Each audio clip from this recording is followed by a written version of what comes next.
سلام و درود بچه ها. امروز اومدم شوت کاتدار رو بهتون آموزش بدم. اول مرحله این که باید بازیکن که میخواین شوت کاتدار بزنید این قسمت یعنی کاتش با بالای مثلا 88 باشه. ببینید این قسمت که میبینید واسه من 95، واسه مسی که میزنم 95.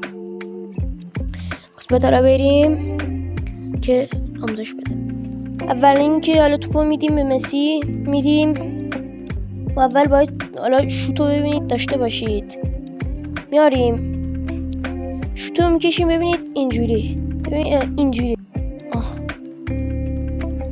اینو میکشیم به پایین و مسی اینجوری میتونه بزنه. ببین یعنی به مسی اینجوری میتونیم شوت کاتدار بزنیم. اگه دوست داشتید ببینید لایک کنید.